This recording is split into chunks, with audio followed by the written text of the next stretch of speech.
Bonjour à tous, Paga et Giuseppa répondent aux questions de leurs abonnés, je vous laisse avec les J'ai images. une question pour toi. Est-ce Ok. que vous allez reprendre les Marseillais? Putain, tu sais que ça fait au moins la 100. Eh ouais, bah ouais. Non, alors les Marseillais, c'est Terminares. On a fait quand même 12 ans de Marseillais.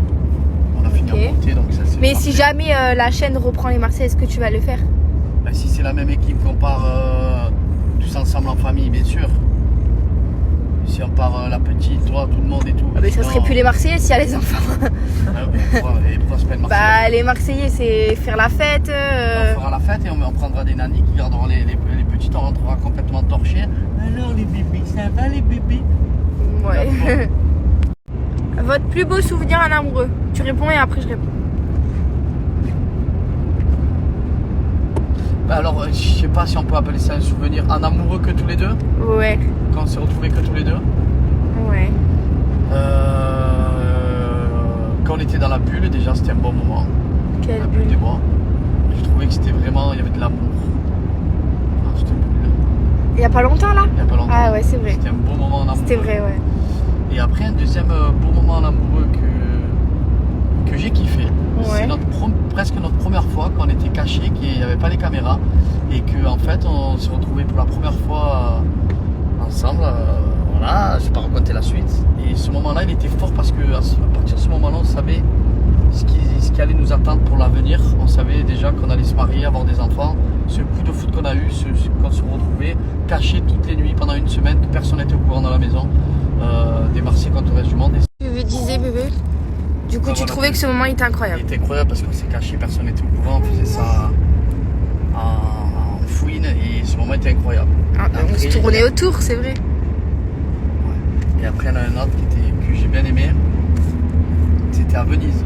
Ah, Venise. C'était la Saint-Valentin 2021, je crois. 2022. 2022. Non, 2021, 2022, on était à Saint-Martin. Ouais, exactement. Bon, en fait, il y en a que des souvenirs. Il y en a plein. Même moi, depuis tout à l'heure, quand tu parles, je réfléchis. Et en fait, il y en a plein. Mais l'accouchement, ça compte pas. Non. C'est pas en amoureux. Parce que moi, l'accouchement, J'ai c'est. passé, je voulais le dire. Bah, moi, c'est un peu pareil que toi. Saint-Martin, j'ai adoré, on était que tous les deux. Saint-Martin, c'était des beaux souvenirs, hein, en amoureux. Quand on est allé sur l'île en bateau et tout. Est-ce que vous vous entendez bien avec vos belles familles respectives, bébé? Bah oui. Hein. Incroyable. Franchement, ça c'est trop cool parce que ça soit dans la famille Paga ou la mienne, nos deux familles s'entendent super bien. Tous les anniversaires et toutes les fêtes qu'on peut avoir dans l'année, que ce soit Noël, les anniversaires, les Nouvel An, toutes les fêtes de l'année, tous les événements qu'on peut avoir et même les repas de famille qu'on organise hors les fêtes, bah en fait il y a toujours tout qui se passe bien avec nos familles, ça s'est toujours bien passé dès le début. Moi je m'entends super bien avec les parents de Paga depuis nos premiers jours où on s'est rencontrés. Et Paga, pareil pour du côté de ma famille, ils l'ont apprécié tout de suite, pareil pour moi. Donc ça c'est vraiment cool, parce que je trouve que quand il y a des petits problèmes dans les belles familles, tout c'est quand même compliqué. Coucou, pensez-vous que le milieu de l'influence pourrait gêner votre fille plus tard? Alors moi, si je peux me permettre, je pense que c'est possible parce qu'on ne connaît pas le caractère de notre fille et on ne sait pas quelles seront ses envies et si elle sera assez extravertie pour être sur les réseaux sociaux de elle-même. Et que moi je pense qu'en tant que parent, ça sera à nous de la préserver si elle le souhaite et si elle veut pas apparaître sur les... Là c'est vrai qu'on la met parce que elle est bébé et que Non, mais forcément elle peut pas forcément s'exprimer. Mais attends, je finis. Mais si quand elle grandit, elle nous dit que clairement c'est quelque chose qui la gêne, moi je serais capable de tout arrêter pour elle. Pas un problème. Eh bien, on est dans une génération où ça fait maintenant 10 ans que tout le monde a les réseaux sociaux. Mais c'est pas parce que tout le monde a les réseaux sociaux qu'elle voudra forcément les avoir. Oui, mais normal. Et continue. Je te disais 99,9% on a les réseaux sociaux. Après, tu as raison. Mais si elle veut pas être filmée et qu'elle veut pas être dans les réseaux sociaux, bien évidemment, c'est elle qui choisira. Ça, c'est sûr. Mais bon, voilà. 2024. demande que les réseaux sociaux, même mon père, il a les réseaux sociaux sur sa téléphone. Oui, il a les réseaux sociaux, mais il s'y met pas, ton père. Il se fait pas des stories, il est pas. Oui, il s'expose pas de lui-même. Oui, Donc toi, tu il y a parles une différence entre avoir les réseaux sociaux déjà, et s'exposer. Imagine déjà avant qu'elle s'expose. Non mais nous, là, à l'heure actuelle, on l'expose. Donc si quand elle a 15 ans et qu'elle est capable de prendre ses décisions et que ça la gêne qu'on l'expose, on sait pas si d'ici là on y sera encore, mais quand bien même elle pourrait être contre ça et ne pas forcément en avoir envie et pour autant avoir les réseaux sociaux. Tu peux avoir les réseaux mais pas t'exposer. On n'y est pas d'ici. Ah oui, non mais ça c'est sûr, on y est loin. 15 ans, On est loin. Alors je prends pas tout mal. C'est juste qu'il y a des choses. Déjà il y a des personnes qui n'ont pas la manière et j'apprécie pas. Il y a beaucoup de mamans qui sont hyper bienveillantes avec moi en privé et qui m'aident beaucoup quand j'en ai besoin parce que je vous dis la vérité, ça m'arrive beaucoup de fois de demander des conseils à des mamans et j'ai souvent les réponses que j'attends et c'est trop gentil d'ailleurs. Mais il y a des fois où je demande pas forcément de conseils et qu'on vient me dire quoi faire, comment faire sans avoir la manière, ça j'apprécie pas par contre. Donc c'est pas du tout prendre tout mal, c'est être je pense juste un humain. Je pense que n'importe quelle maman qui reçoit des conseils a envie qu'on lui donne avec beaucoup de respect.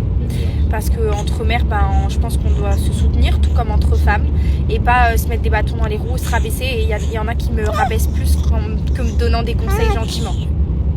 Il y a une question qui dit « Est-ce que la vie publique ne vous lasse pas ?» Est-ce que la vie publique, ça veut dire la vie de se taper? Ouais, en gros, est-ce que genre le fait d'être connu, ça te lasse pas? Genre, est-ce qu'à un moment donné, c'est vrai que t'as pas besoin, t'aimerais pas Mais des fois, on a des moments dedans, c'est normal. On aimerait juste pas filmer et être bien tranquille. Ça, c'est une vérité. Donc parfois, tu peux avoir des petits moments oui, c'est normal. où t'aimerais Je pense que toutes les stars et les célébrités, toutes les personnes connues, ils ont besoin à un moment donné de... Genre peut-être les moments où tu fais des trucs avec ta fille dehors, t'aimerais par exemple être tranquille sans qu'on vienne te demander des photos, quand t'es au resto avec ta fille, des trucs comme ça. Genre. C'est normal. Après, ça fait partie du jeu, on le sait. Hein. Des fois, c'est dur d'avoir tout le temps la tête dans le guidon. De pouvoir souffler de temps en temps, tu vois, rien que de partir à la montagne et tout, ça fait du bien, tu vois. Ouais. Si, je devais aller à Strasbourg. D'ailleurs, je suis dégoûtée parce que je devais faire les marchés de Noël qui sont magnifiques. Et en fait, je sais pas si vous vous rappelez quand Georgia a eu la fièvre et moi j'y suis passée juste derrière, c'était pile à ce moment. Donc au début j'ai dit que j'y allais pas parce que je voulais pas laisser Georgia malade sans que moi je puisse être là. Et au final, le jour où j'ai dû partir à Strasbourg, même si j'avais déjà annulé, j'ai eu 38,5 de fièvre. Donc au final, j'y suis pas allée. Bon, on est arrivé. Voilà, on donne à manger. Risotto de courgettes pour madame. Oh, tout va bien. Tiens mon père, bébé. On a fait bonne route. Et maintenant, on va manger au restaurant pour l'anniversaire d'une amie à nous qui est ici. Tiens mon bébé. Et voilà. Petite soirée tranquille. Ah, mais on vous a pas dit avec qui on était. Tu as dit avec qui on était? Oui. Ah, mais on est avec Jess et Thibaut. On l'a même pas dit. Moi, je l'ai pas dit. Qu'on était avec Jess, Thibaut, les enfants et les parents de Thibaut. Bébé. Les amis, on vient de rentrer à la maison.